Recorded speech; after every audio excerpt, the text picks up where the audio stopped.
I nearly tripped over the latest offering on my front porch. Another one. The small, lifeless bird lay at my feet, its tiny wings still outstretched as if frozen mid-flight. My stomach twisted as I exhaled through my nose and turned toward my golden retriever, Baxter. His tail wagged wildly, eyes bright with the kind of pride only a dog could possess. "Baxter, buddy, we talked about this," I sighed, rubbing my temples. "No more dead birds, please." Baxter's ears flicked, and he tilted his head in confusion before sitting down like the obedient dog he was. He never chewed on them, never played with them, just gently placed them on the porch as if leaving me a gift. This was the third one this week. I picked it up with an old newspaper, careful not to look too closely, and carried it to the trash. I had no clue why Baxter had suddenly taken up this morbid hobby, but it was starting to worry me. Was he sick? Bored? It wasn't like he was a hunter. He was the gentlest dog I'd ever owned. As I stepped back inside, I felt a cold shiver run up my spine. Something about this was off. I just didn't know what yet. That night, I made sure Baxter stayed inside. If he was going to keep dragging these things home, I wanted to stop it before it became an everyday occurrence. He didn't protest, curling up in his usual spot by the fireplace. I scratched behind his ears before heading upstairs to bed.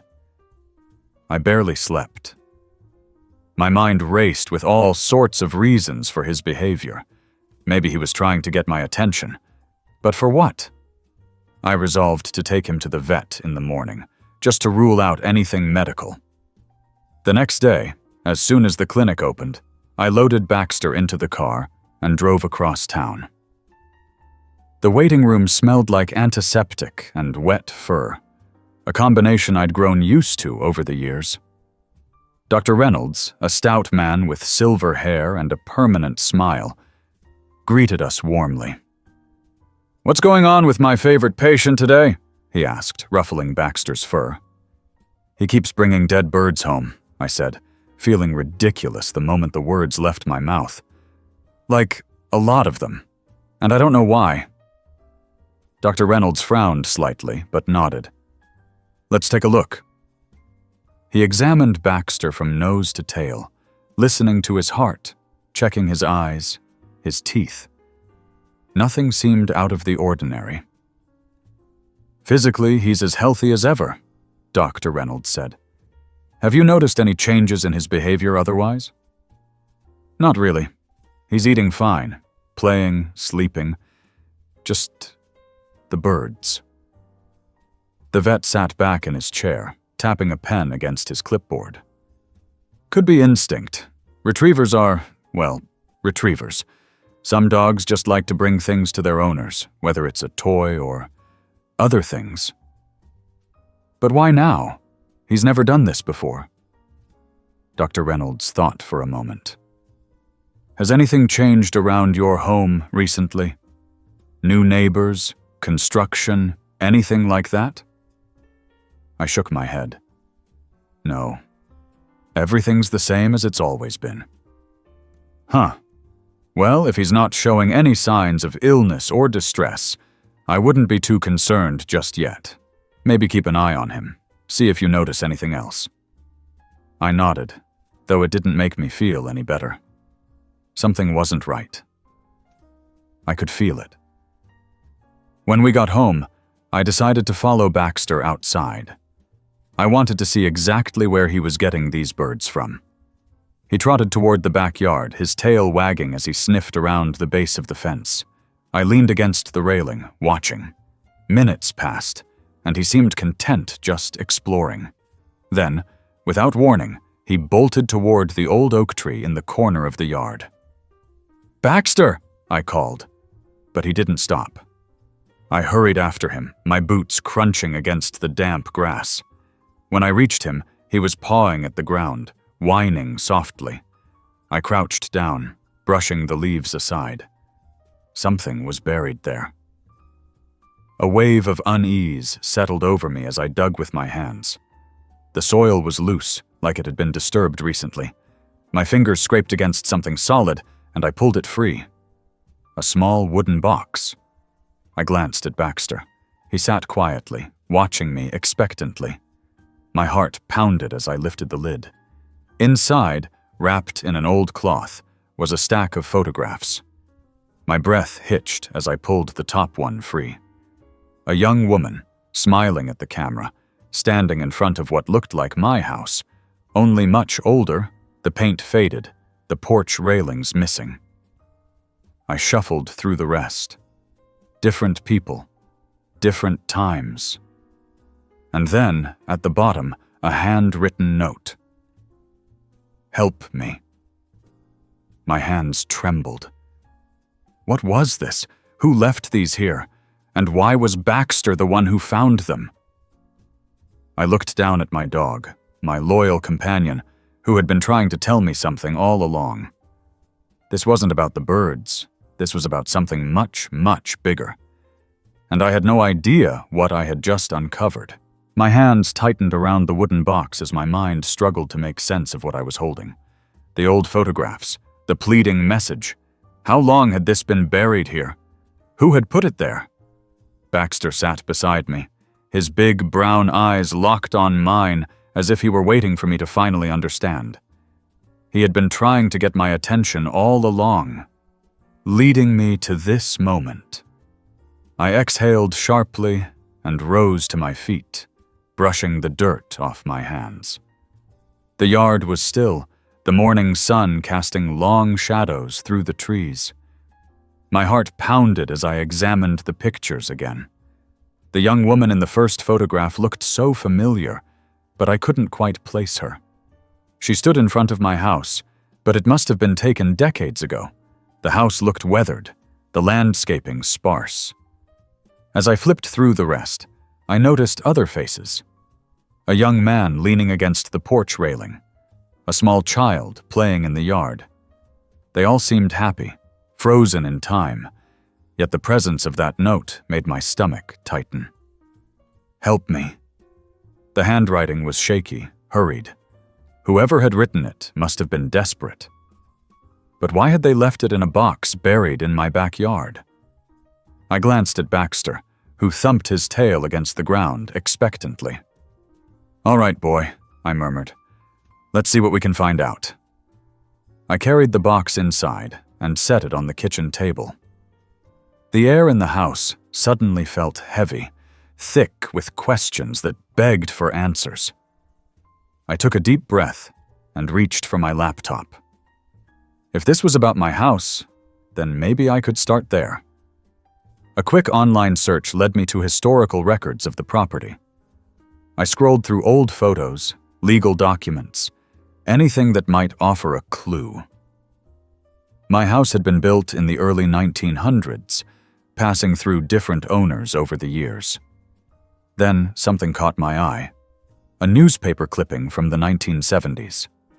Local woman reported missing. Search continues. My skin prickled as I clicked on the article. The woman's name was Margaret Thompson.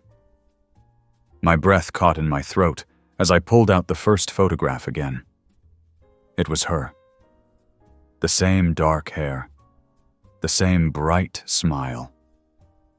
She had lived in my house. And she had vanished. A chill crept up my spine as I read through the article. Margaret had been in her early 20s when she went missing. No sign of forced entry, no known enemies, no leads. One day, she was simply gone. The article mentioned a boyfriend, Thomas Mitchell, who had been questioned extensively but was never charged.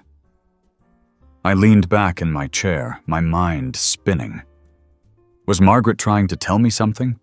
Had she hidden this box herself, hoping someone would find it one day? My fingers hovered over my phone. Should I call the police? Would they even care about a decades-old case? Baxter let out a soft whine, and I looked down at him. He nudged the box with his nose, his tail wagging ever so slightly. You're not letting this go, are you? I asked. He licked his lips and sat up straighter. I sighed. All right, let's see if we can find out what happened to Margaret. The first thing I did was search for Thomas Mitchell. If he had been a suspect back then, maybe he was still alive. It took some digging, but eventually I found a name that matched. He was listed as living just outside of town. My stomach twisted as I debated my next move. Showing up at a stranger's house to ask about a missing person case from the 70s wasn't exactly normal, but there was something about this that wouldn't let me walk away. I grabbed my keys and Baxter's leash. If I was going to do this, I wasn't doing it alone. The drive was quiet, the hum of the engine the only sound as Baxter sat in the passenger seat, staring out the window.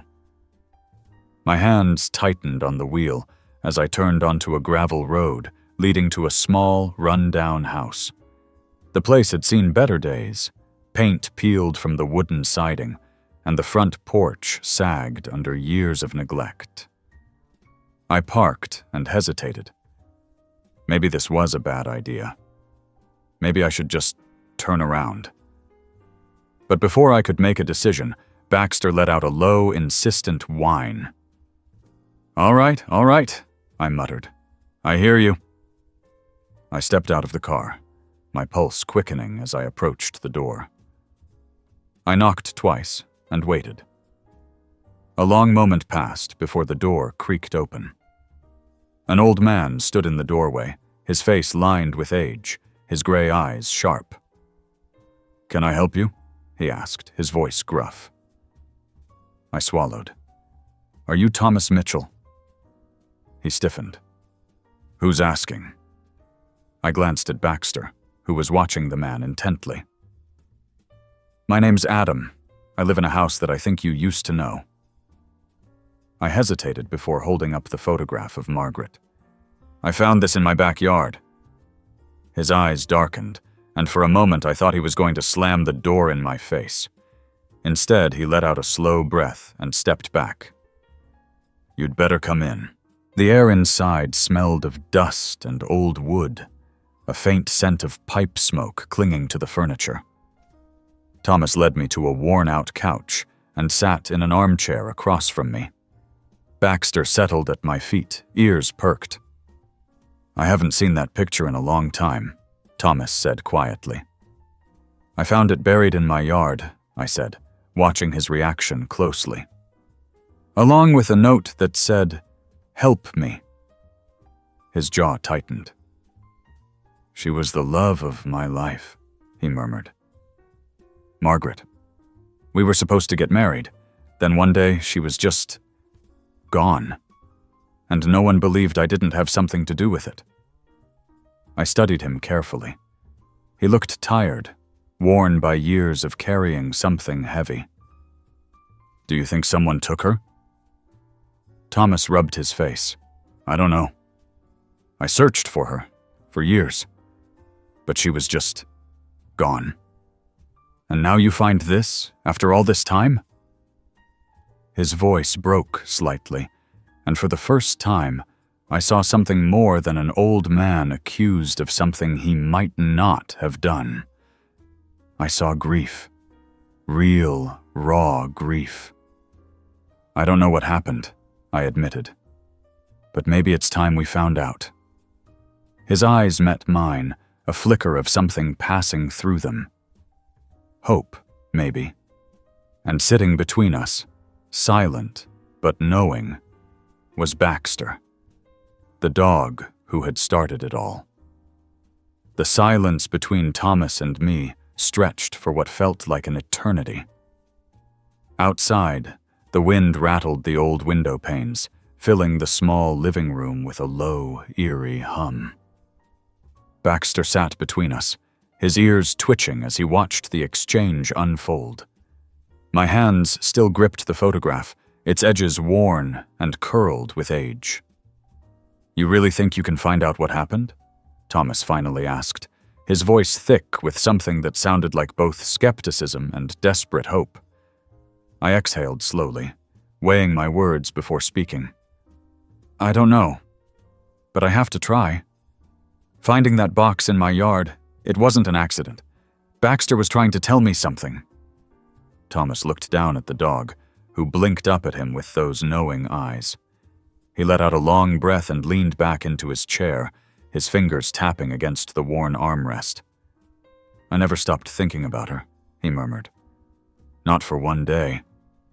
I studied him, trying to gauge whether his sorrow was genuine. He had been a suspect once.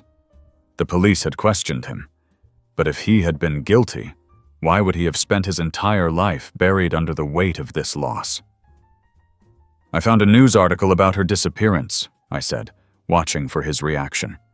It said there were no leads, no evidence of where she might have gone. They looked at you but couldn't prove anything. He nodded slowly. That's right. They were convinced I had something to do with it. But they were wrong. I loved her. I would have done anything to find her. But back then, the cops weren't interested in helping me. They just wanted to close the case. His voice carried the weight of decades of frustration, of a battle he had long since given up on winning. I tapped my fingers against the photograph before slipping it back into the wooden box. Do you remember anything unusual in the days before she disappeared? I asked. Anything that might have seemed small at the time but sticks out now? Thomas stared at the floor, lost in thought. She'd been anxious, he said finally. More than usual. Margaret was always the kind of person who carried the world on her shoulders. But those last few weeks, it was like she was afraid of something. She wouldn't tell me what. I kept asking, but she'd just shake her head and say, "It's nothing, I'll handle it." But I knew better. I leaned forward. Did she ever mention someone following her? Threatening her? Thomas hesitated. There was this man. I only saw him once. He came by the house a few days before she vanished. Margaret had gone inside to get something, and I saw him standing across the street, watching us. He was tall, maybe mid-40s, wearing a dark suit. When I made eye contact, he just turned and walked away. I asked Margaret about him later, and she told me I was imagining things. But she was lying. I could tell. A chill ran through me. Did you ever see him again? Thomas shook his head. No. And after she disappeared, I tried to describe him to the police, but they brushed it off. Said I was reaching for something that wasn't there. I thought about the note in the box. Help me. Margaret had been scared. And now, all these years later, something, or someone, had made sure this message was found. I stood up and paced the small room, running a hand through my hair. I need to dig deeper, see if I can find any old records about men matching that description in the area back then. If she was scared, then there was a reason, and I doubt it just disappeared with her.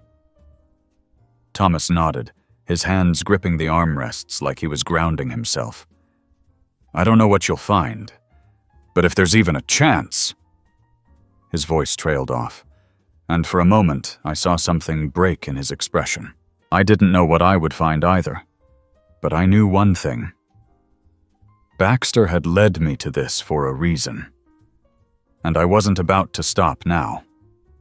Later that evening, I sat at my kitchen table, laptop open, researching old records. The police hadn't done much to follow up on Margaret's disappearance, but maybe someone else had. I scoured online archives, local news reports, anything that mentioned missing women around that time. Hours passed, my coffee growing cold beside me. Baxter lay at my feet, his body rising and falling in steady breaths. Then I found something. An article from 1975, 4 years after Margaret disappeared. Another woman had gone missing.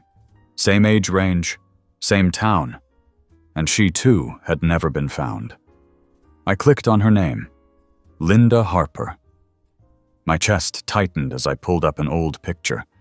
She wasn't Margaret, but something about her features looked eerily familiar. I switched back to the photograph of Margaret. Same dark hair, same kind eyes. The resemblance was unsettling. Could it be a coincidence?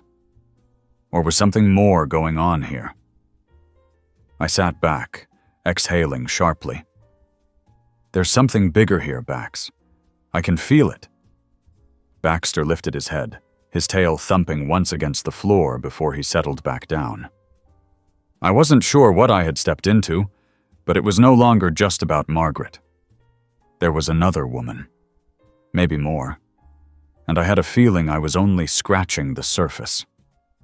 The next morning, I decided to visit the county archives in person. Online searches could only take me so far.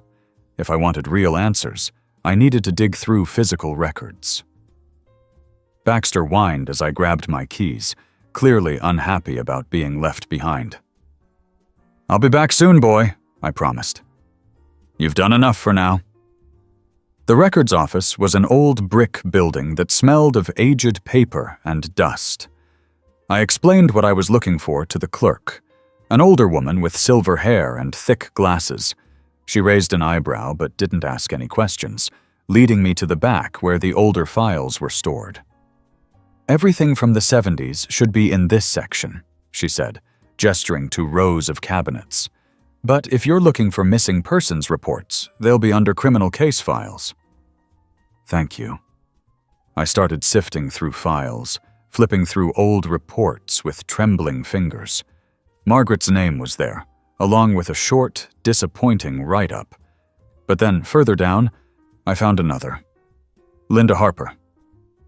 I skimmed through her file, my pulse quickening.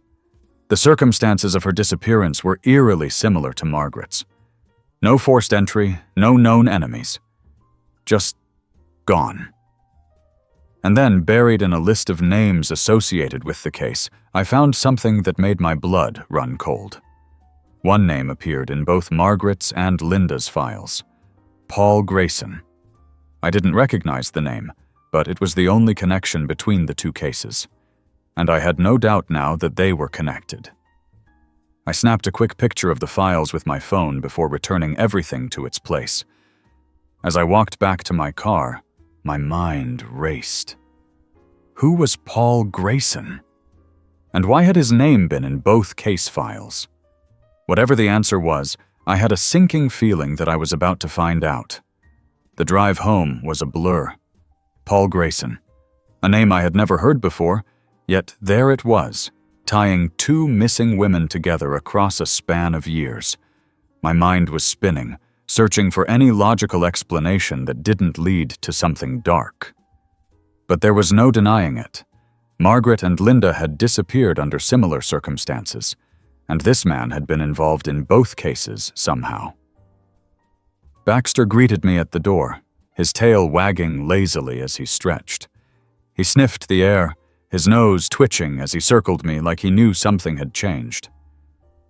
I crouched down and ran my fingers through his fur, finding comfort in his solid presence. "I think we're onto something, buddy," I murmured. "I just don't know what yet." I set the documents I had copied onto the kitchen table and grabbed my laptop. I needed to know who Paul Grayson was. Was he a local? Was he still alive? Did he have a criminal record? I typed his name into the search bar and hit enter. Thousands of results appeared, but none seemed relevant. I narrowed it down, adding the town's name, the years of the disappearances. Then, finally, I found something, a brief mention in an old real estate listing. Paul Grayson had once owned property in the area, a small cabin on the outskirts of town. I leaned back in my chair, my heart hammering. A cabin. If this guy had something to do with Margaret and Linda, that place could be important. Maybe it held answers. Maybe it was the last place they had been seen. I grabbed my jacket and my keys. I wasn't about to sit on this information. Baxter whined and nosed my leg, eyes full of concern. All right, I sighed. "You're coming too, but you're staying in the car." The drive out to the address was long, the roads narrowing as the trees grew denser. The deeper I went, the more isolated it felt. No streetlights, no houses in sight, just winding roads and thick forest pressing in on either side. Finally, I spotted the turnoff. A rusted mailbox, barely standing, marked the entrance. The gravel driveway was overgrown, the path barely visible through the brush. My hands tightened on the wheel as I steered forward, Baxter shifting beside me. The cabin appeared through the trees, shrouded in shadows. It was old, the wooden siding faded, the roof sagging in places. No signs of life, no car, no movement. But there was something eerie about it, something that made my breath catch in my throat. I pulled the car to a stop and killed the engine. The silence was deafening. "Stay here, Bax," I murmured, giving him a quick scratch behind the ears before stepping out. The air was thick, carrying the scent of damp earth and rotting wood. The porch creaked under my weight as I climbed the steps. The door was locked, but a window near the side was cracked open just enough. I hesitated. Breaking into an abandoned cabin wasn't exactly legal, but something deep in my gut told me this was where I needed to be. Taking a deep breath, I pushed the window open wider and hoisted myself inside. The air inside was stale, dust motes dancing in the dim light filtering through the broken blinds. The floor was littered with old newspapers, crumpled food wrappers, and discarded cans. The place had been lived in, but not recently. I moved slowly, scanning the room. There was a fireplace, its bricks blackened with soot. A worn-out couch sagged in the corner. A small table, its surface scratched and peeling. Then my eyes landed on something that made my stomach drop. A wooden box, just like the one I had found in my yard. My hands trembled as I reached for it, my heart pounding against my ribs. The lid creaked as I lifted it. Inside were more photographs, more pieces of someone's life frozen in time. Margaret, Linda, and others, women I didn't recognize. I sucked in a breath. What was this? A collection? A trophy case? Then I saw the note, folded neatly on top. "You're getting closer."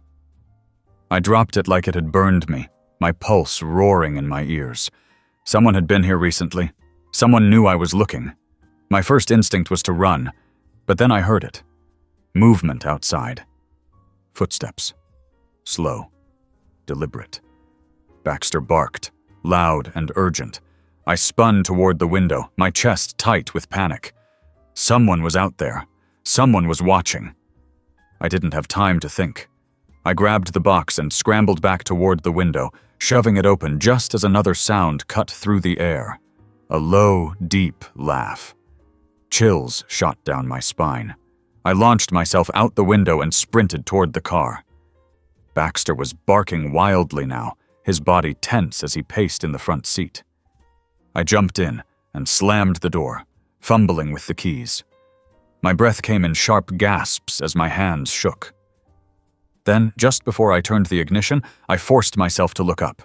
A figure stood at the edge of the trees, watching.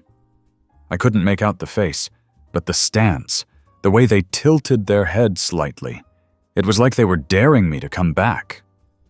I didn't. I threw the car into reverse and tore down the driveway, gravel spitting out behind me. My heart hammered, adrenaline flooding every inch of my body. Baxter let out a low whine, pressing against me as if to reassure himself I was still there. I gripped the wheel tighter. Whoever Paul Grayson was, I had just made myself a problem for him, and now I knew without a doubt. Someone didn't want me to find out the truth. My hands gripped the wheel so tightly my knuckles turned white. The road blurred in front of me, my pulse still pounding from what had just happened. Baxter sat stiffly in the passenger seat, ears alert, his head snapping toward every shadow that passed by in the dimming light. The note. The photographs. The laughter. Someone had been watching me. I had no idea what I had just stepped into, but I was in too deep to turn back. I had proof that someone had been keeping track of Margaret and Linda, and likely other women as well. And whoever that figure was in the trees, they wanted me to know that they knew. The message had been clear. I wasn't supposed to find that box. But I had. And now I had to figure out what to do next. The cabin was no longer an option. I needed a plan. I needed help. But who could I even trust with this? The police hadn't done much when Margaret first disappeared. What were the chances they'd believe me now? Decades later, with nothing more than an old wooden box and a bad feeling, I turned onto my street, my eyes darting to the rearview mirror for the 10th time in a minute. No headlights, no sign of being followed. But my gut told me I wasn't safe yet. As I pulled into my driveway, I hesitated before getting out. The air was thick with the weight of what had happened, of what I had uncovered. Baxter jumped out first, sniffing the air with cautious precision. His usual excitement was gone, replaced with something that made my skin crawl. He was on edge, sensing what I already knew. We weren't alone in this anymore. I locked the car and rushed inside, closing the door and flipping the deadbolt behind me. My heart didn't slow until I turned on all the lights and confirmed that every door and window was secure. I leaned against the counter, rubbing my temples. Baxter circled the table, tail stiff, eyes focused on the wooden box still clutched in my hand. The second one I had found, the one that had nearly gotten me caught. I set it down and opened it again, my fingers trembling slightly as I spread the photographs across the table. Margaret, Linda, and 3 other women. Each captured in a moment of life, smiling, unaware that their images had been kept like trophies. I flipped them over, scanning the backs for writing, a date, anything. And then, on the last one, my breath caught in my throat. A single word, written in the same handwriting as the note I had found. Soon. The air left my lungs. Soon? What did that mean? Was this a warning? A threat? Or worse, was there another woman out there? Another victim? And this was someone's way of letting me know they weren't done. Baxter let out a low growl, his nose pressed against the glass of the back door. I turned sharply, my heart leaping into my throat. The backyard was dark, the trees swaying gently in the night breeze. But something about the way he was fixated, the deep, uneasy rumble in his chest, told me there was something out there. I moved toward the door slowly, every nerve in my body firing off alarms. I flicked on the porch light, expecting nothing but empty yard. Instead, I found footprints, fresh ones, leading from the tree line straight to my porch. A lump formed in my throat. Whoever had been at the cabin had followed me home. They had stood there, in the dark, watching, waiting. I took a shaky step back, my mind racing. This wasn't just about a mystery anymore. This was real. This was dangerous. And if I didn't figure out my next move fast, I might end up just like Margaret and Linda. My first instinct was to call the police. But what would I even tell them? That I had found some old photographs and a box in an abandoned cabin? That I thought someone was watching me? Without real evidence, they'd write me off as paranoid. And if this person had been getting away with this for decades, they likely had a way of making sure the police stayed uninterested. I needed a different plan. I needed someone who knew more than I did. And there was only one person I could think of who had spent his entire life searching for the same answers I was now desperate to find. Thomas Mitchell. I grabbed my keys and whistled for Baxter, who was still standing by the door, his tail flicking back and forth in tense anticipation. "Come on, boy," I said, my voice steadier than I felt. We're not staying here tonight." The drive back to Thomas's house was faster than before, fueled by the adrenaline still surging through me. I parked in his driveway and hurried to his front door, knocking harder than I probably needed to. After a few seconds, I heard movement inside. The door cracked open just enough for me to see Thomas's wary eyes peering through. "Adam, what the hell are you doing here this late?" he grumbled, rubbing sleep from his face. I held up the second box, my hands shaking. "We need to talk. Now." His eyes narrowed, scanning my face, then the box, then the dog at my feet. Without another word, he stepped aside and let me in. The house was dimly lit, the only sound the faint ticking of a clock on the wall. I set the box on the table next to the first one, spreading the new photographs alongside the old. Thomas took one look at them and went pale. "Where did you find these?" he asked, his voice barely above a whisper. "A cabin. Belonged to a man named Paul Grayson. Ever heard of him?" Thomas's face hardened. He sank into a chair, running a hand over his mouth. "Yeah," he finally said. "Yeah, I know that name." My pulse quickened. "Who is he?" Thomas exhaled, staring down at the photographs. "Back when Margaret disappeared, Paul Grayson was a name that came up once or twice.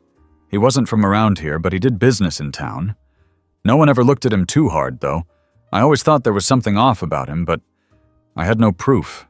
Just a gut feeling." I clenched my jaw. "Well, he had this box in his cabin, and someone was there tonight, watching me, following me." Thomas's eyes flickered up to mine. "You sure?" I nodded. "Baxter saw the footprints, and I heard them. Someone wanted me to know I was being watched." For a long moment, Thomas was silent. Then he stood up and moved to a cabinet in the corner. He opened it, pulled out a folder, and dropped it on the table. "If you're serious about this," he said, "then you need to know everything." I swallowed hard and reached for the folder. Whatever was inside, I had a feeling it was going to change everything. I took a deep breath and reached for the folder. Thomas watched me carefully, his fingers drumming against the edge of the table as I opened it. Inside were old newspaper clippings, handwritten notes, and black and white photographs that looked even older than the ones in the box. I spread them out on the table, my pulse quickening as I scanned each one. One article immediately caught my attention. The headline read, "Local businessman disappears without a trace." Beneath it was a picture of a man in a suit, his face serious, his hair neatly combed. The name printed below sent a shiver down my spine. Paul Grayson. "Wait," I said, looking up at Thomas. "He disappeared? When?" "Right after Linda Harper went missing," Thomas replied, his voice low. "It was like he just vanished. No record of him ever leaving town, no sightings, nothing. One day he was here, the next day he was gone. People talked about it for a while, but since he wasn't exactly well known, the case was eventually forgotten. The cops never connected it to Linda or Margaret." I stared down at the article, my mind racing. If he disappeared, then who was at the cabin tonight? Thomas leaned back in his chair, rubbing his jaw. "That's the question, isn't it? Someone wanted you to find those boxes, but they also wanted to scare you away. That means they're still out there. And if they're still out there, they're watching." Baxter let out a low whine from where he lay at my feet, his ears twitching. He had sensed something before I had, and that thought unsettled me more than I wanted to admit. "You said you always had a bad feeling about Grayson," I said. "Why?" Thomas hesitated. "Back when Margaret disappeared, he used to hang around town, always watching people. He wasn't exactly a friendly guy, but no one really knew what he did. He owned that cabin, sure, but he had another property too, a place on the far side of town. It was abandoned even back then. I leaned forward. Where? Thomas pulled out another document from the folder and pushed it toward me. An old property deed. The address was listed, though I doubted the place would even be standing after all these years. You think there's something there? I asked. Thomas shrugged. I think if Paul Grayson really disappeared, then either he had help or someone made sure he was never found. And if someone is still out there, keeping tabs on you, that means they've got a reason to keep this all buried. A chill ran through me. Then I need to see that place for myself. Thomas exhaled sharply. I was afraid you were going to say that. The drive to the property was longer than I expected, winding through roads that seemed to grow narrower the further we went. Baxter sat in the back seat this time, his nose pressed against the glass, his body tense. Thomas rode beside me, flipping through his old notes, muttering to himself about things that still didn't add up. By the time we reached the house, the sun had dipped low, casting long shadows across the empty lot. The house itself was barely standing, its windows shattered, its roof partially caved in. It looked like no one had set foot here in decades. I parked a short distance away, cutting the engine as we both sat in silence, staring at the house. My fingers tightened around the wheel. Whoever was at the cabin might still be watching us. Thomas nodded. We stick together. No splitting up. Baxter let out a small huff, his body already half standing as if he sensed we were about to move. I opened the door, stepping onto the overgrown grass, my heartbeat steady but alert. The air smelled damp, like rot and decay, and every step I took felt like walking through a place that had been forgotten by time. We reached the porch. The door was cracked open, swaying slightly in the breeze. I glanced at Thomas, who gave a nod, then pushed it open the rest of the way. The inside was worse than the outside. The floorboards were warped, the furniture broken, old newspapers scattered across the room. But it was the walls that made my breath catch in my throat. Photographs, pinned haphazardly to the wooden panels, some overlapping others. Margaret, Linda, the other women from the boxes. And more, so many more. Thomas swore under his breath. This was never about one or two disappearances. I took a step closer, my stomach twisting. Each photo was labeled with a name and a date.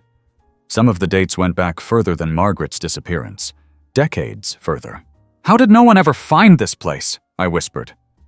Maybe they did, Thomas said grimly. Maybe they just didn't live long enough to tell anyone. A floorboard creaked behind us. I spun, my heart slamming against my ribs. Baxter let out a sharp bark, his body low to the ground, his hackles raised. A shadow moved in the hallway. My hand shot to the flashlight in my pocket, clicking it on and sweeping the beam toward the motion. The light caught the edge of something, a figure disappearing around the corner. Thomas grabbed my arm. We need to go, now. Baxter growled, low and deep, stepping forward, but I pulled him back. No, we need to see who it is. Ignoring Thomas's protests, I moved toward the hallway, my flashlight cutting through the darkness. The walls here were lined with more photographs, old newspaper clippings, evidence of something bigger, something horrifying. Another creak, this time closer. I tightened my grip on the flashlight. Who's there? Silence. Then, you shouldn't have come here. The voice was hoarse, barely more than a whisper, but it sent a chill down my spine. My flashlight trembled slightly as I swung it toward the source. A man. Standing at the end of the hallway, half hidden in the shadows. His face was obscured, but I could see his hands clenched into fists, his body tense. "Who are you?" I demanded. He stepped forward, just enough for the light to catch his face. My breath caught. It wasn't Paul Grayson. It was someone older. Someone with deep lines on his face, eyes that had seen too much. Someone who had been waiting in this house, watching, keeping a secret for far too long. "You don't understand what you've found," he murmured. "You don't know what you're dealing with." Thomas stepped beside me. "Then why don't you tell us?" The man exhaled slowly, shaking his head. "Because if I do, you'll never make it out of here alive." The silence in the hallway stretched between us, thick and suffocating. The man's words echoed in my head, a warning, a threat, or maybe something else entirely, an unshakable truth. Thomas shifted beside me, his fingers curling into fists, but I wasn't sure if it was anger or fear that stiffened his stance. Baxter remained still. His ears perked, his body low to the ground, muscles tight with anticipation. He sensed it too. The tension.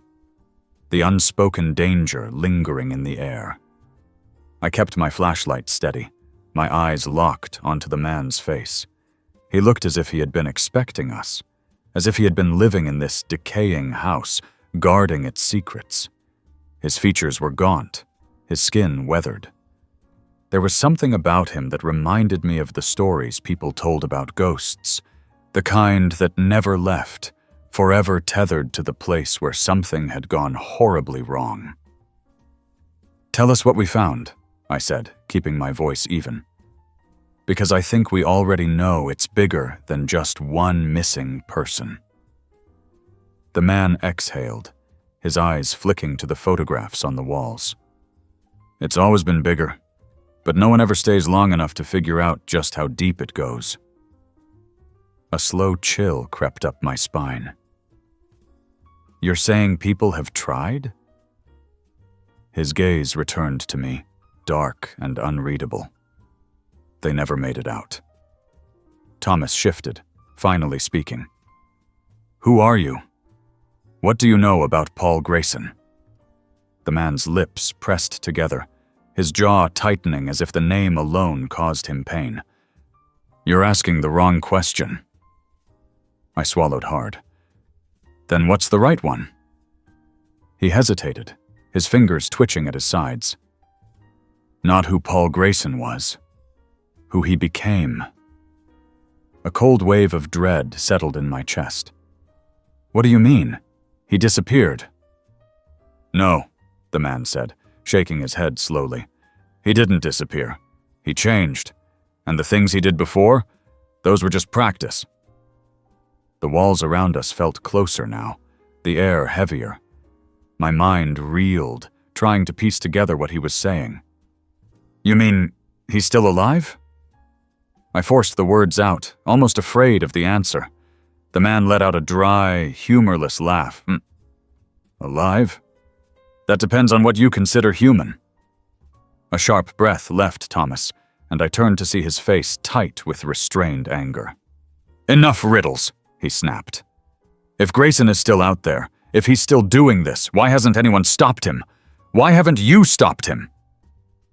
The man's expression darkened, his eyes flickering with something close to regret. "Because I tried, and I failed."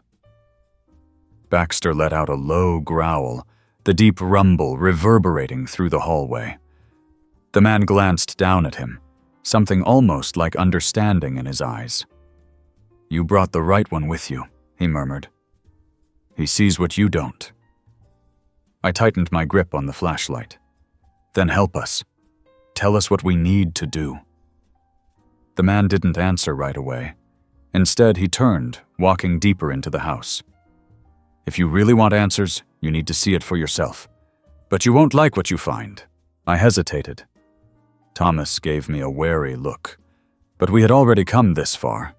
We couldn't turn back now. We followed him.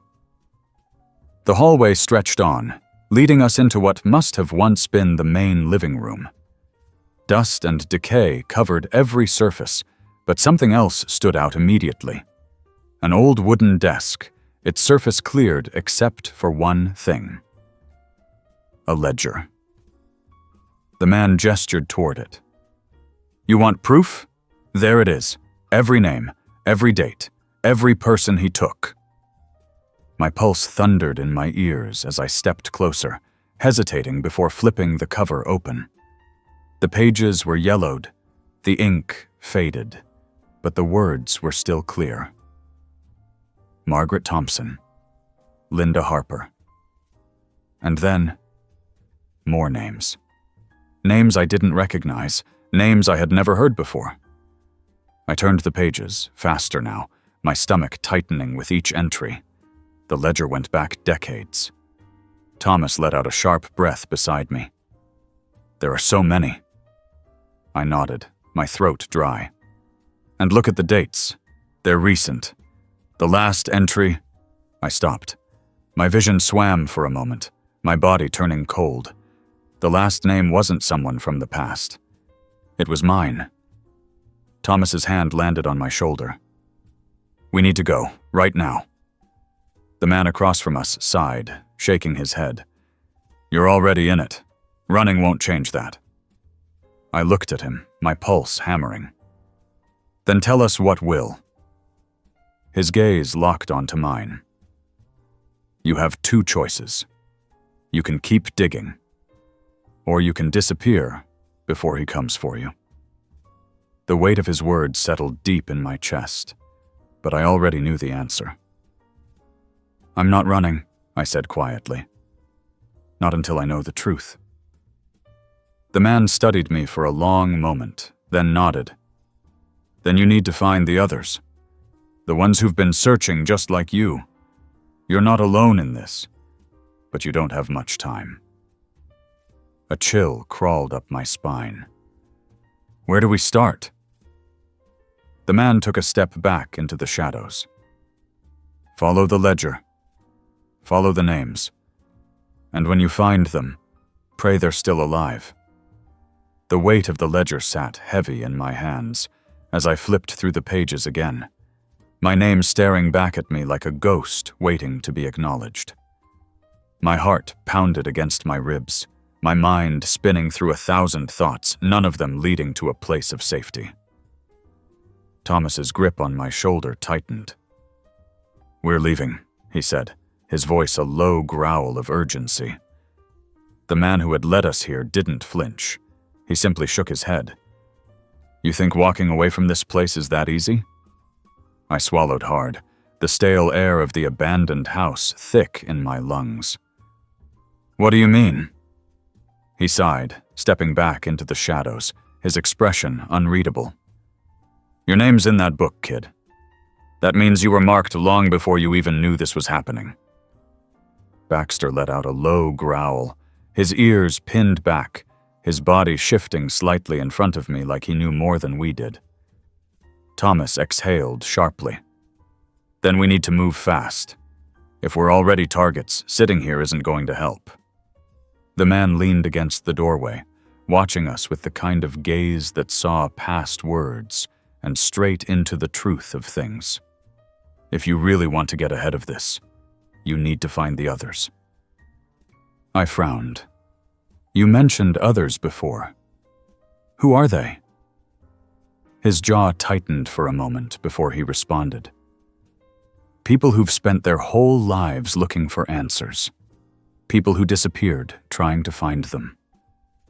He nodded toward the ledger. "Some of their names are in there too." A cold chill ran through me. If they were still out there, why hadn't they stopped this? Or worse, had they tried and failed? Thomas reached for the book and flipped through it with sharp, deliberate motions. "Then we start with the most recent ones. If anyone's still alive, they'll be near the end." I hovered over his shoulder as he scanned through the last few names, his finger pausing on one that stood out. Elijah Hayes. The name meant nothing to me, but the date next to it did. only a few months ago. Thomas's gaze flicked to me. That's our guy. I hesitated. How do we find him? The man in the doorway smirked. That's the easy part. If he's still breathing, he's already looking for you. The weight of his words sent a fresh wave of unease through me. Someone was looking for me. Someone who had been where I was now. But was that a good thing or a warning? Thomas didn't waste time. He snapped the ledger shut and turned on his heel. We need to get moving. I nodded and followed him toward the door, but something made me stop. I turned back to the man who had given us the information, his figure half hidden by the dim light. Who are you? For a long moment, he didn't answer. Then finally he said, Someone who survived longer than most. The words sent a chill down my spine, but there was no time to process them. We needed to go. Now. Baxter was already at the door, his stance rigid, his instincts pulling him forward.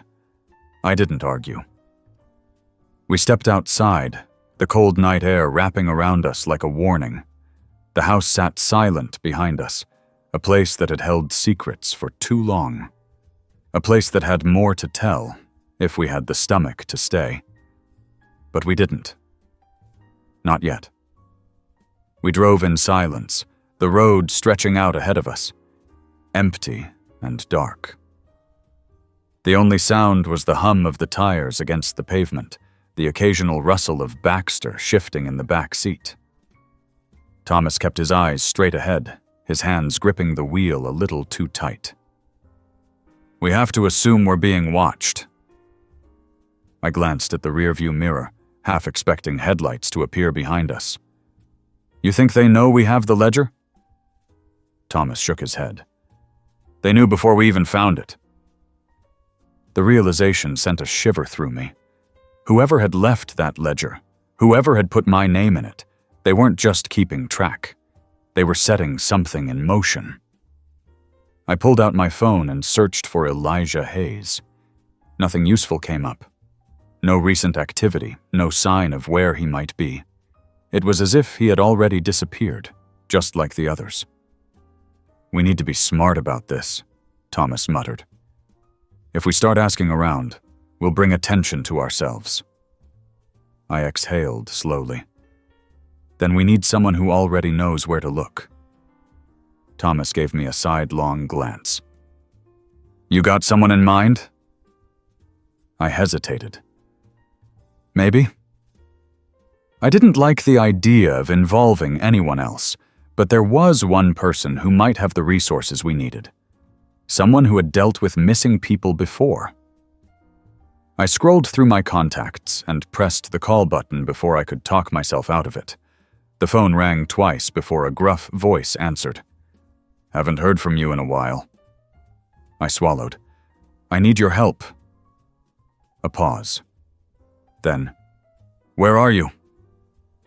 I glanced at Thomas, who nodded. On the move. Good. Stay that way. My grip on the phone tightened. Do you know the name Elijah Hayes? Another pause. Then softer this time. Yeah, I do. Thomas tensed beside me. Is he alive? The voice on the other end hesitated. Last I checked. I exhaled, my stomach twisting. Then where do we find him? A low sigh. You're not gonna like the answer. I leaned forward. Try me. The voice dropped even lower. If he's still out there, he's hiding in the one place no one's ever come back from. My throat tightened. Where? Silence stretched between us before the answer finally came. The ruins, east of the old highway. Thomas let out a curse under his breath. I had never heard of the place, but from his reaction I knew one thing for sure. Wherever we were heading next, it was worse than anything we had seen so far. The name sent a chill through me, though I wasn't sure why. The ruins, east of the old highway. The way the voice on the other end of the call had said it, like it was some forbidden place, made my skin crawl. I glanced at Thomas. His jaw was set tight, his grip on the steering wheel turning his knuckles white. "You know it?" I asked quietly. Thomas exhaled sharply through his nose. "Yeah. And if that's where Elijah Hayes is hiding, we're in more trouble than I thought." Baxter whined in the back seat, shifting restlessly. He could sense it too, that whatever lay ahead of us wasn't going to be good. I turned my attention back to the phone. "Why there?" I asked the voice on the other end. A long pause. Then, "Because no one goes there unless they have nowhere else to run." The line clicked dead before I could ask anything else. I stared at the phone in my hand, frustration rising in my chest. Well, that's comforting. Thomas didn't say anything, just pulled onto the nearest exit, leading us toward the old highway. The further we drove, the more the world seemed to fall away. Civilization thinned out. Buildings turned to empty lots. Lots turned to overgrown fields. Streetlights became scarce, and soon we were driving in near darkness, the only illumination coming from the car's headlights slicing through the night. The road stretched ahead of us, cracked and faded, forgotten by time. The trees on either side seemed taller, thicker, pressing in like they wanted to swallow us whole. The ruins were still miles ahead, but the air was already different here. Heavy, suffocating. Baxter let out a small, nervous huff.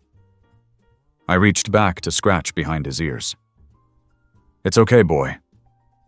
I wasn't sure if I believed it myself. Thomas didn't speak much as we drove, but I could feel the tension rolling off him. Finally, he broke the silence. "The ruins weren't always ruins. Back in the 50s, there was a small town here." I turned to look at him. "What happened to it?" He sighed. "Depends who you ask. Some say a fire wiped it out. Others say people just packed up and left overnight, like they knew something was coming." A cold sensation settled in my gut. "And what do you think?" Thomas shook his head. "I think we're about to find out." We drove on in silence, the road narrowing the closer we got. The trees finally gave way to an expanse of crumbling structures, skeletal remains of buildings long abandoned.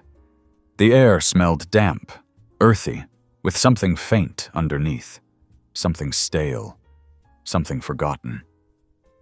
Thomas pulled the car to a stop, killing the engine. For a long moment, neither of us moved.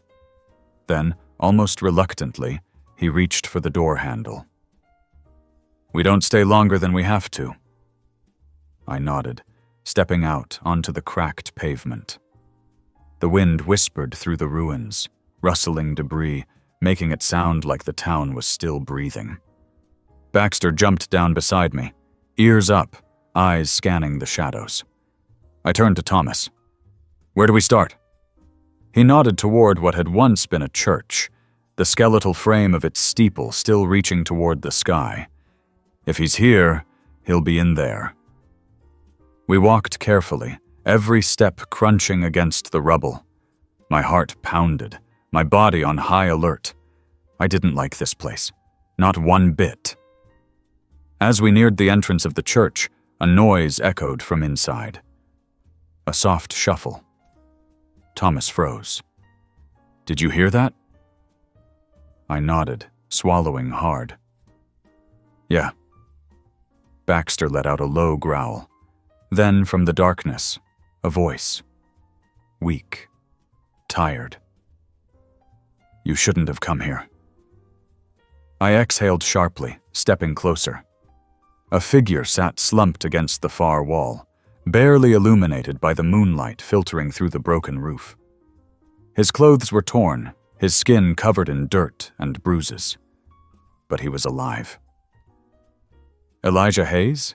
I asked carefully. The man let out a soft, humorless laugh. Guess I'm not as hard to find as I thought. Thomas moved forward quickly, kneeling beside him. What the hell happened to you? Elijah let out a slow, pained breath. Been running for a long time. His eyes flickered to me, searching. You got the ledger, don't you? I hesitated before nodding. Elijah's hands curled into fists. Then you've already made a mistake. Thomas glanced at me before turning back to him. Why? What's in it? Elijah's breathing was shallow, his words labored. It's not just names, it's instructions, coordinates. And if your name is in there, his gaze darkened, then they're already coming for you. A chill ran down my spine. Who? Elijah shook his head, his expression grim. Not who, what? I frowned.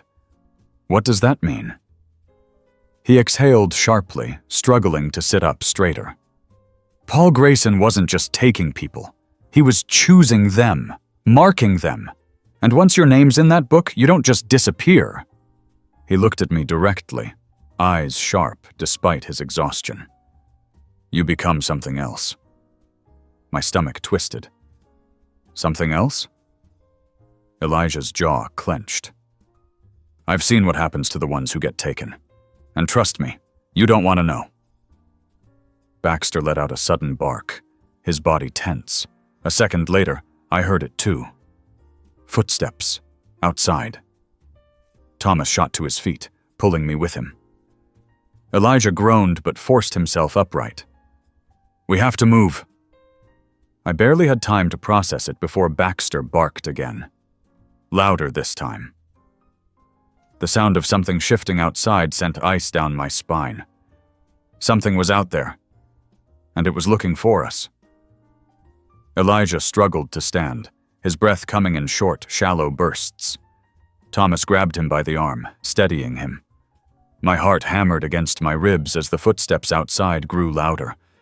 Baxter was a statue, his body rigid, his eyes locked on the entrance. We have to go, I whispered.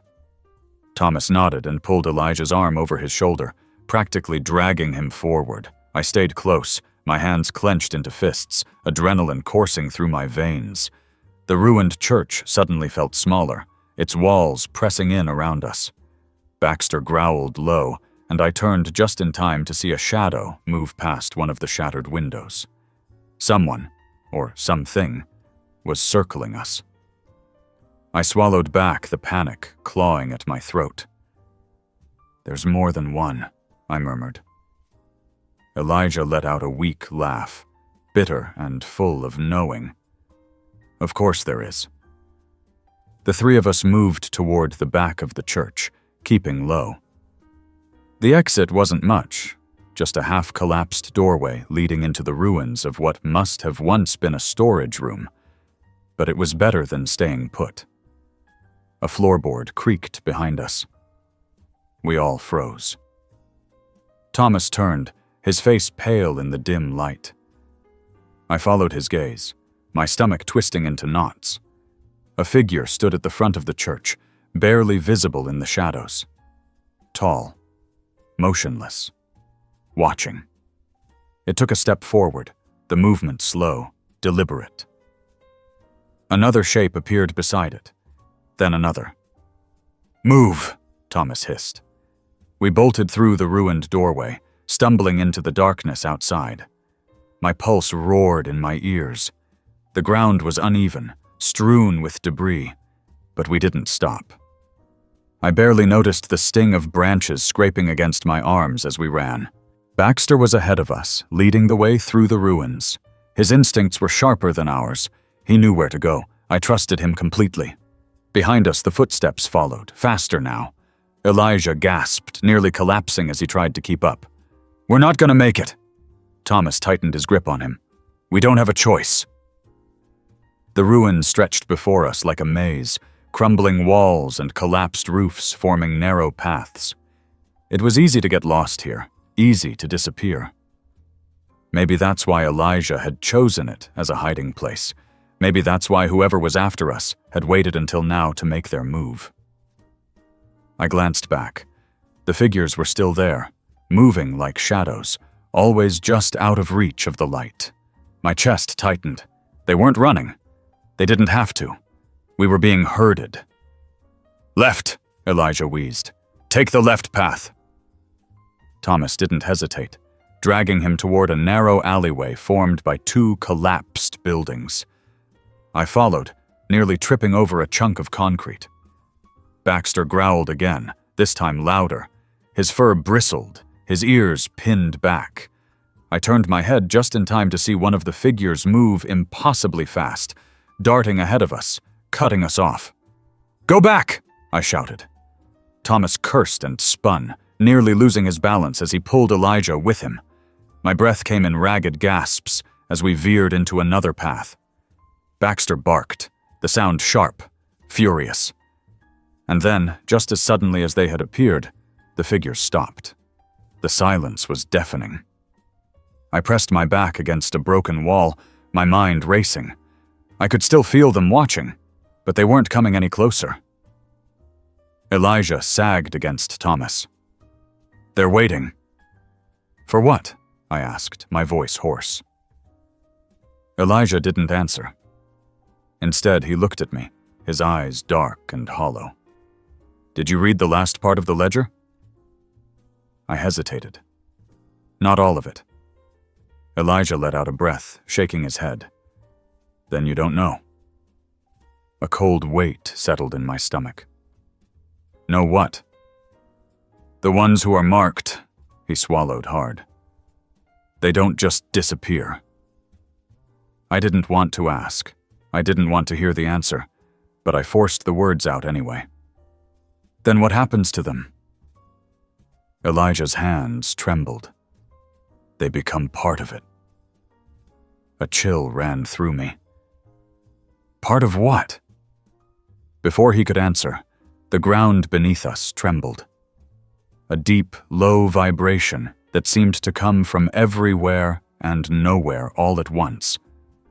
The air itself felt heavier. Baxter whined, pressing himself against my leg. Thomas gritted his teeth. "We need to get out of here, now!" But I wasn't sure if we could anymore. The ruins weren't just a hiding place. They were a trap. And we had walked right into it. The ground beneath us trembled again, the vibration running up my legs and settling deep in my chest like a warning. Thomas swore under his breath and adjusted his grip on Elijah, who was barely staying on his feet. Baxter's ears flattened, his tail stiff as he pressed against my leg. "They're not moving," Thomas murmured, his voice low. I turned my head just slightly, my breath catching in my throat. The figures were still there, standing at the edge of the ruins, their silhouettes dark against the faint moonlight, unmoving, waiting. Elijah let out a shallow breath. "They don't have to. We're exactly where they want us." I clenched my fists. "Then how do we get out of it?" He shook his head. "We don't. Not unless we know what they're waiting for." The air around us felt thick, like something unseen was pressing against my skin. My instincts screamed at me to run, but my feet wouldn't move. It wasn't fear, at least not entirely. It was something else, something deeper, something ancient. Thomas shifted beside me. "Elijah, if you've got something to say, now's the time." Elijah swallowed hard, his throat bobbing. "The ledger, the last names in the book. It's not just a record, it's a map, a pattern. The ones who disappear, they don't just vanish, they become part of whatever this is." I shook my head. "That doesn't make sense." "Become part of what?" He exhaled sharply, his hands shaking. "I don't know exactly, but it's not death. It's something worse." A cold shudder passed through me. "Then we break the pattern." Thomas let out a short, humorless laugh. "You say that like it's an option." Elijah's eyes darted around the ruins. "We need to get to higher ground. Somewhere we can see everything." I scanned our surroundings. The ruins were a maze, broken walls and crumbling buildings stretching out in every direction. But then I saw it. A skeletal structure, what might have once been a bell tower, standing just high enough above the rest. "There," I pointed. "If we can get up there, we might figure out what's happening." Thomas didn't argue. He adjusted his grip on Elijah and started moving. I stayed close, Baxter at my heels, every sense on high alert. The figures didn't move, but I could feel their gaze on us, following every step we took. The climb to the tower was harder than I expected. The stairs inside were rotted, pieces missing, forcing us to move carefully. By the time we reached the top, my heart was pounding, but the view made it worth it. From up here, I could see everything: the ruins, the winding road leading in, and beyond that, the dense tree line. And scattered throughout the ruins were markings, symbols carved into the ground, forming a pattern that stretched wider than I'd realized. Thomas exhaled. "What the hell is this?" Elijah leaned heavily against the railing, his face pale. "It's a ritual." I turned sharply. "What kind of ritual?" "The kind that doesn't end," he whispered. "Not unless someone stops it." A movement below caught my eye. One of the figures had finally stepped forward, slow, deliberate. Then another, and another. They weren't rushing. They didn't need to, because we had already played into their hands. I gritted my teeth. "Then let's stop it." Elijah let out a rough chuckle. "Easier said than done." Thomas pulled out his flashlight, sweeping it over the ruins below. "There has to be a way out." Elijah's voice was barely audible. "No, there's only a way through." Baxter barked suddenly, the sound sharp and urgent. A second later, the vibrations returned, stronger this time. The ruins groaned as if the earth itself was shifting. Thomas grabbed my arm. "We have to move." I didn't hesitate. We started back down the stairs, moving as fast as we could without tumbling to our deaths. The figures were closing in now, their movements fluid but unnatural. Too smooth. Too precise. My pulse pounded as we reached the bottom. "Elijah, what's the next move?" He wiped sweat from his brow. "We disrupt the pattern." Thomas narrowed his eyes. "And how do we do that?" Elijah looked at me. "We have to destroy the center." I turned back to the ruins, my mind racing. If this was a ritual, then it had to be anchored to something. A focal point. And if we destroyed it... Baxter barked again, running ahead. My gut twisted. He knew. He always knew. I followed him, ignoring the figures closing in from all sides. The wind picked up, howling through the ruins like a warning. The ground trembled again, sending loose stones tumbling down the paths. Then I saw it. At the very heart of the ruins, where the symbols converged, was a stone slab. Old, worn, and pulsing with something unseen, something alive. Elijah's voice was hoarse. "That's it." Thomas didn't hesitate. He grabbed a chunk of debris and hurled it at the slab. The moment it struck, the air changed. The figures stopped moving. The vibrations ceased. Everything went still. For a moment I thought it had worked, that maybe, just maybe, it was over. Then the ground beneath us cracked open, and something began to rise. The crack in the earth widened, a deep, guttural sound rumbling from beneath us. The air shifted, thickening like a storm was about to break. I stumbled back, my breath ragged as something moved beneath the surface. Baxter barked furiously, his body tense, fur bristling, but he didn't run. He was ready. "Elijah!" I shouted over the roaring sound. What the hell is happening?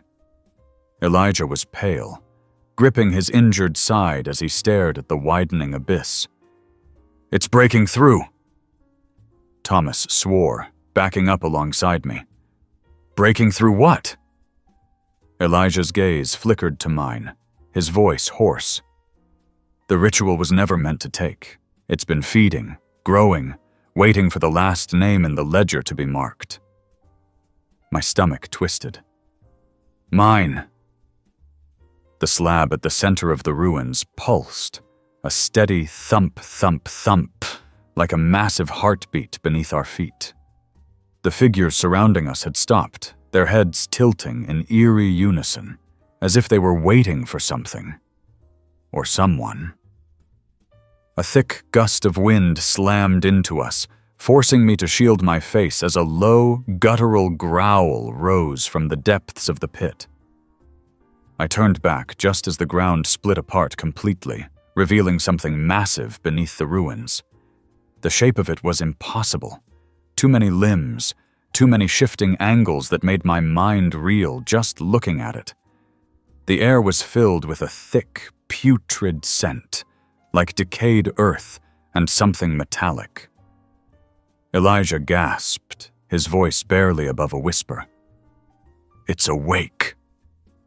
Baxter's growl deepened, his stance widening as if he was preparing to lunge. But what could he possibly do against something like this? Against something that wasn't meant to exist? We stop it, I shouted, forcing the terror down into something sharp, something I could use. The center of the ritual. If we break it. Elijah nodded, his face grim. We sever the link. It needs the cycle to continue. We end the cycle, we stop it. Thomas was already moving, grabbing a rusted metal beam from the wreckage. Then we take that slab apart. The moment we moved, the figures around us reacted. They lunged, their movements unnatural, swift. I barely had time to brace before one of them was on me, its grip icy and inhuman. I twisted, driving my elbow into its side, but it didn't flinch. Its hollow eyes locked onto mine, and for a second my limbs felt heavy, my vision tunneling. Then Baxter lunged, his teeth sinking into the figure's arm. It released me with an inhuman screech, staggering back as my dog snarled, dragging it down to the ground. Elijah, now! I yelled. Elijah was already at the slab, his hands running over the engravings, searching for the weak point. Thomas swung the beam like a sledgehammer, slamming it into the stone. The impact rang out through the ruins, a deep, resonant sound, like something ancient cracking apart. The creature in the pit roared, its body shifting violently, struggling to pull itself free. The figures around us faltered, their movements growing sluggish, less certain. I ran to Thomas's side, grabbing a piece of broken stone and smashing it down against the slab with everything I had. Cracks splintered across the surface. The pulsing grew erratic. Elijah gritted his teeth, pressing his hands against the stone. One more hit! Thomas let out a roar of effort and swung the beam down one last time. The slab shattered.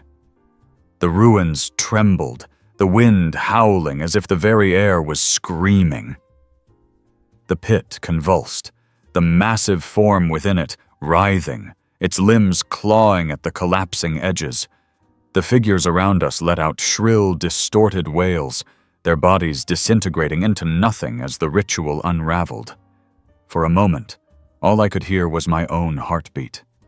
Then, with a final, ear-splitting roar, the creature was pulled back into the darkness below, the pit sealing shut as if it had never been there at all. And then, silence. I fell to my knees, my chest heaving. The ruins were still. The weight in the air, the presence that had loomed over us. It was gone. Thomas let out a shaky breath. Did we? Elijah collapsed before he could finish. I scrambled toward him, Baxter pressing against my side. Elijah! Hey, stay with me. His breathing was shallow, his face pale, but he managed a weak, wry smile. Told you, he rasped. We had to break the pattern. I exhaled, relief flooding through me. Yeah, you did. The night stretched around us, eerily quiet. The ruins, though still broken and abandoned, no longer felt oppressive. Whatever had been festering here was gone. Thomas ran a hand down his face, his exhaustion clear. So what now?